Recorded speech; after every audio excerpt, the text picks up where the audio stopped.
हुकूमत के किफ़ायत-शुमारी इक़दाम के तहत आज इस्लामाबाद में सरकारी छुट्टी है। पाकिस्तान के पास मार्च के लिए तेल का वाफर ज़ख़ीरा मौजूद है। ताहम आलमी मार्केट में बढ़ती कीमतों के बाइस पेट्रोल और डीजल आज होने का इम्कान है। हुकूमत के किफ़ायत-शुमारी इक़दाम के तहत आज इस्लामाबाद में सरकारी छुट्टी है, जबकि पाकिस्तान के पास मार्च के लिए तेल का वाफिर ज़ख़ीरा मौजूद है। ताहम आलमी मार्केट में बढ़ती कीमतों के बाइस पेट्रोल और डीजल आज मज़ीद महंगा होने का इम्कान है। इस हवाले से इजलास भी होगा। हुकूमत की किफ़ायत-शुमारी इक़दाम, इस्लामाबाद में आज सरकारी छुट्टी, आलमी मार्केट में तेल की कीमतों में मुसलसल इजाफा जारी है, जबकि पाकिस्तान में आज पेट्रोल और डीजल की कीमतों में फिर इजाफा मुतवक्के है। इसी बारे में मजीद बात करते हैं ज़हीर अली से। जी ज़हीर अली, आगाह कीजिएगा। देखें, गुज़श्ता हफ्ते हुकूमत की जानिब से पेट्रोल और डीज़ल की कीमत में 55 रुपये पर लीटर इजाफा किया गया था। उस वक्त जो इंटरनेशनल मार्केट में पेट्रोलियम मसनूआत की कीमतें थी वो $91 पर बैरल थी, और इस वक्त जो है वो 95 से $100 पर बैरल पे इस वक्त ट्रेड हो रहा है। तो जिसकी वजह से आज हुकूमत ने यह फैसला किया है कि पेट्रोलियम मसनूआत की जो कीमतें हैं उनमें आज फिर रद्द-बदल किया जाएगा, और हुकूमत के पास एक कुशन मौजूद है। चूँकि पेट्रोलियम मसनूआत में पर हुकूमत की जानिब से जो लेवी है वो ज़्यादा आयद की गई है। जो पेट्रोल पर 100 रुपये से ज़ायद है, डीजल पर भी 80 रुपये के करीब है, और इसके अलावा जो 2.5 रुपये उस पर क्लाइमेट जो लेवी है वो आयद की गई है।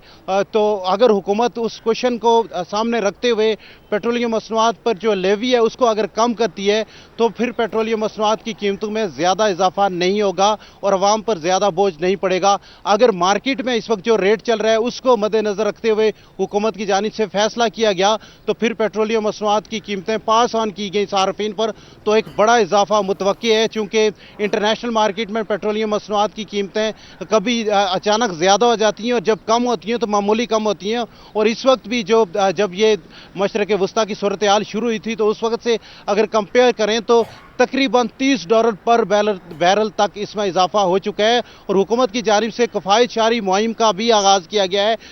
3 छुट्टियाँ हफ्ते में 2 छुट्टियाँ पहले से थी, और आज से इस्लामाबाद में अमल दरामद ये किया गया है कि जुम्मे की भी छुट्टी है। हुकूमत ये चाह रही है कि ये जो एक दिन की छुट्टी है और 50% जो सरकारी फ्यूल पे कट लगाया है उसकी वजह से जो पेट्रोलियम मसनूआत का इस वक्त ज़ख़ीरा है, एग्जिस्टिंग ज़ख़ीरा जो मार्च के लिए काफ़ी है, और मज़ीद भी 2 हफ्ते के लिए हुकूमत की जानिब से इंपोर्ट किया गया है तैयार पेट्रोल और डीजल, तो ये इसको ज़्यादा से ज़्यादा आगे बढ़ाया जाए और मार्केट में ऐसी अपडेट्स के लिए आपका बहुत शुक्रिया। एक बार फिर बताते चले, हुकूमत के किफ़ायत-शुमारी इक़दाम, इस्लामाबाद में आज सरकारी छुट्टी है।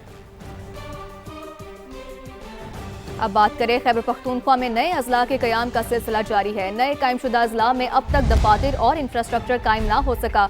बरसफात और बहारपुर अजला में हुकूमती मशीनरी मुकम्मल तौर पर फाल ना हो सकी। मजीद जानते हैं इरफान मूसाज़ई से। जी इरफान, आगाह कीजिएगा, क्या तफसीलात हैं? जी बिल्कुल जी, आपको अपडेट करते चले, खैबर पख्तूनख्वा में नए अजला के क़याम का सिलसिला जारी है। नए कायमशुदा अजला में अब तक दफातर और इंफ्रास्ट्रक्चर कायम ना हो सका। बरसफात और पहाड़पुर अजला में हुकूमती मशीनरी मुकम्मल तौर पर फाल ना हो सकी। इरफान मूसाज़ई एक बार फिर हमें ज्वाइन कर चुके हैं। जी इरफान, आगाह कीजिएगा।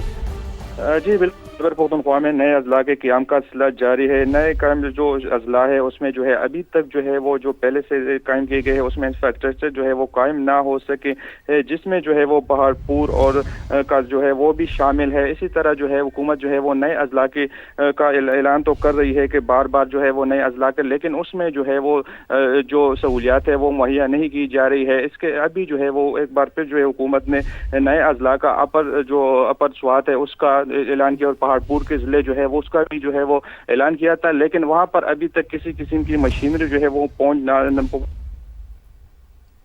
अपडेट्स के लिए बहुत शुक्रिया आपका। सरफराज बुट्टी से पार्लिमानी सेक्रेटरी असफंद यार की सरबराही में कबायली उमायदीन की मुलाकात हुई है। कबायली उमायदीन का बरशोर को ज़िले का दर्जा देने पर इजहार तशक्कुर। नए इंतजामी डिवीजन और अजला का क़याम अवाम की सहूलियात को मद्देनज़र रख कर किया गया, ऐसा कहना है वज़ीर आला बलूचिस्तान का। उन्होंने कहा कि नए अजला में मकामी सतह पर रोज़गार तरक्की के मौक़े पैदा होंगे, तरक्याती मनसूबों की निगरानी और अमल दरामद मज़ीद मौसर होगा। मज़ीद कहा कि दूर दराज इलाकों को इंतजामी तौर पर मजबूत बनाना हुकूमत की अवलीन तरजीह है। तो ये मुलाकात हुई सरफराज बुट्टी से पार्लिमानी सेक्रेटरी असफंद यार की सरबराही में कबायली उमायदीन की, और उनका कहना है कि कबायली उमायदीन ने इज़हार तशक्कुर किया। नए इंतजामी डिवीजन और अजला का क़याम अवाम की सहूलियात को मद्देनज़र रखकर किया गया। वज़ीर आला बलूचिस्तान की जानिब से ये कहा गया। पंजाब में जराइम की शरह में तेजी से कमी आई है। अज़मा बुखारी की जानिब से ऐसा कहा गया है। वज़ीर आला की बेहतर हिकमत अमली की बदौलत जराइम की शरह कम हुई है। जराइम की शरह में कमी से CCD और पुलिस ने अहम किरदार अदा किया है, जबकि CCD की पजीराई पर प्रीमियर एजेंसी बनाने का फैसला किया गया है। अज़मा बुखारी ने ऐसा कहा। मजीद कहा कि अब कोई किसी की बेटी की तरफ मैली आंख से नहीं देख सकता। ख़वातीन का तहफ़्फ़ुज़ मरियम नवाज की पहली तरजीह है, ये उनकी रेड लाइन है। अब आपको बताएं, जुड़वा शहरों में चलने वाली मेट्रो बस सर्विस को रावलपिंडी में 9 स्टेशन तक महदूद कर दिया गया है। मजीद जानते हैं नुमाइंदा समा यासिर हकीम से। जी यासिर, आगाह कीजिएगा, मेट्रो सर्विस के हवाले से क्या तफसीलात हैं? देखिए, बिल्कुल सिक्योरिटी वजूहात की बिना पर मेट्रो बस सर्विस जो है रावलपिंडी के पहले 9 स्टेशन तक महदूद किया गया है। यानी अब मेट्रो बस सर्विस रावलपिंडी में सदर से लेकर खत्म नबूवत स्टेशन तक मुसाफिरों को सर्विस मुहैया कर रही है, जबकि फैजाबाद से लेकर सेक्रेटेरिएट तक तकरीबन 15 मेट्रो स्टेशन जो हैं वहां पर इसकी सर्विस मुअत्तल है। इस हवाले से इंतजामिया का कहना है कि इसकी वजह सिक्योरिटी वजूहात है, जिसके बाद मुसाफिरों को शदीद मुश्किलात का सामना है। इसी तरह रावलपिंडी और इस्लामाबाद के संगम पर जितने ट्रांसपोर्ट अड्डे थे उनको भी बंद कर दिया गया, जिसके बाद शहरियों को जुड़वा शहरों में अपनी आमदोरफ्त के हवाले से शदीद मुश्किलात का सामना करना पड़ रहा है। जबकि जो शहरी अपनी ट्रांसपोर्ट पर इस्लामाबाद जाने की कोशिश कर रहे हैं, मुख्तलिफ मकामात पर रास्ते बंद होने की वजह से भी उन्हें अपनी मनाजिल पर पहुंचने में शदीद मुश्किलात का सामना है। अपडेट्स के लिए बहुत शुक्रिया। के इलेक्ट्रिक के गैर मुल्की चेयरमैन मार्क जेरार्ड स्केल्टन ने इस्तीफा दे दिया है। मार्क जेरार्ड की जगह शहरयार चिश्ती को के इलेक्ट्रिक का डायरेक्टर मुकर्रर कर दिया गया है। आपको अपडेट करते चले, के इलेक्ट्रिक के गैर मुल्की चेयरमैन मार्क जेरार्ड स्केल्टन ने इस्तीफा दे दिया है। मार्क जेरार्ड की जगह शहरयार चिश्ती के इलेक्ट्रिक के डायरेक्टर मुकर्रर कर दिए गए हैं। के इलेक्ट्रिक के गैर मुल्की चेयरमैन मार्क जेरार्ड स्केल्टन ने इस्तीफा दे दिया है, जबकि मार्क जेरार्ड की जगह शहरयार चिश्ती को के इलेक्ट्रिक का डायरेक्टर मुकर्रर कर दिया गया है। जबकि के इलेक्ट्रिक ने अहम तब्दीली से गैर मुल्की और गैर मुल्की शेयर होल्डर्स को आगाह भी कर दिया है। के इलेक्ट्रिक के गैर मुल्की चेयरमैन मार्क जेरार्ड स्केल्टन ने इस्तीफा दे दिया है। मजीद जानते हैं रिजवान आलम से। जी रिजवान, आगाह कीजिएगा। हाँ जी बिल्कुल, देखें के इलेक्ट्रिक में मुनस अलवी के इस्तीफे के बाद एक और बड़ी तब्दीली हुई है। के इलेक्ट्रिक के गैर मुल्की चेयरमैन मार्क जेरार्ड स्केल्टन ने इस्तीफा दे दिया है। मार्क जेरार्ड की जगह शहरयार चिश्ती के इलेक्ट्रिक के डायरेक्टर मुकर्रर हुए हैं। शहरयार चिश्ती की इलेक्ट्रिक के नए चेयरमैन बन के मजबूत उम्मीदवार भी बन गए हैं। के इलेक्ट्रिक ने अहम तब्दीली से मुल्की व गैर मुल्की शेयर होल्डर्स को आगाह कर दिया है। पीर को के इलेक्ट्रिक के बोर्ड ऑफ डायरेक्टर का इजलास तलब किया गया है। पीर को इस इजलास में अबूरी चेयरमैन का तकर्रुर अमल में आएगा। के इलेक्ट्रिक के 13 बहुत शुक्रिया अपडेट्स के लिए।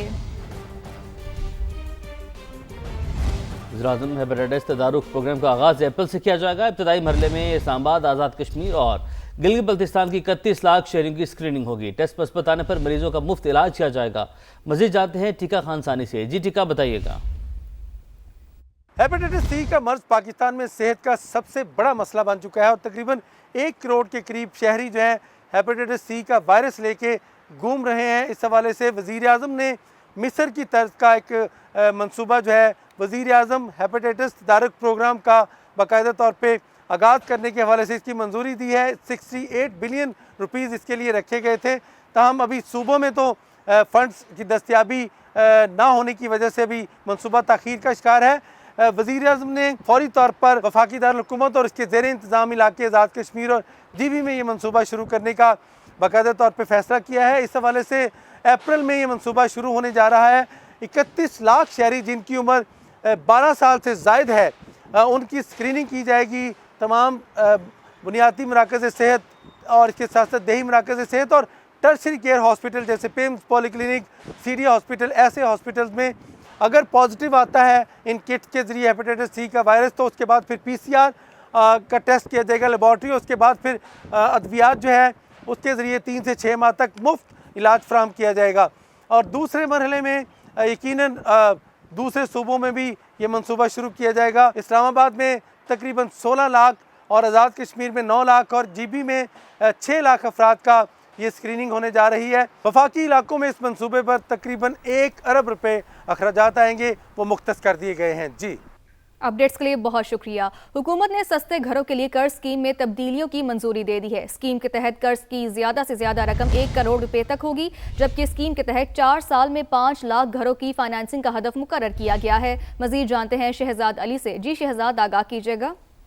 जी बिल्कुल, हुकूमत की जानिब से एक बड़ा इकदाम सामने आया है। आवाम के लिए सस्ते घरों के कर्जे स्कीम में तब्दीलियों के बाद उसकी मंजूरी दे दी गई है। हाउसिंग फाइनेंस स्कीम के तहत घर खरीदने और तामीर करने के लिए कर्ज दिए जाएंगे। स्कीम के तहत कर्जे की ज्यादा से ज्यादा रकम जो है वो 10 मिलियन मुकर्रर की गई है। घरों के कर्जे पर सार्फिन के लिए जो शरह सूद मुकर्रर की गई है इस स्कीम में वो 5% होगी, जबकि कर्जे की ज्यादा से ज्यादा मुद्दत 20 साल तक रखी गई है। स्कीम के तहत 4 साल में 5 लाख घरों की फाइनेंसिंग का हदफ मुकर्रर किया गया है। हुकूमत की जानिब से पहले साल में 50,000 घरों के लिए कर्ज फराहम किए जाएंगे। तो ये एक अच्छी खबर है। हुकूमत काफी हफ्ते से जो है वो घरों की कमी के हवाले से जो है वो पॉलिसी बना रही थी और इस हवाले से मुख्तलिफ ड्राफ्ट भी सामने आए थे, जिसे अब जो है वो हाउसिंग मिनिस्ट्री की जानिब से जो है वो फाइनलाइज करने के बाद हुकूमत से इसकी मंजूरी करवा ली गई है और हुकूमत को स्कीम के तकरीबन 321 अरब रुपए की सब्सिडी देना होगी। कमर्शियल और इस्लामी बैंक भी इस स्कीम में जो है वो शामिल किए जाएंगे। स्कीम पर अमल दरामद स्टेट बैंक और वजारत हाउसिंग के जरिए जो है वो हुकूमत करवाएगी। तो ये एक बड़ी अच्छी खबर है, क्योंकि पाकिस्तान में जो है वो घरों की कमी का सामना है। और अगर मैं इस्लामाबाद की बात करता चलूं तो यहाँ पर जो है वो बड़े पैमाने पर जो है वो लोग इस वक्त घरों की तलाश में होते हैं। तो इस वक्त हुकूमत की जानिब से ये इक़दाम जो है वो इंतहाई मुस्बत है और इंतहाई अहम है, क्योंकि आवाम को सस्ते घरों के लिए जो लोन थे वो इस वक्त काफी मुश्किलात का इंतहाई सामना अहम लोगों इक़दाम को। है। अपडेट्स के लिए बहुत शुक्रिया।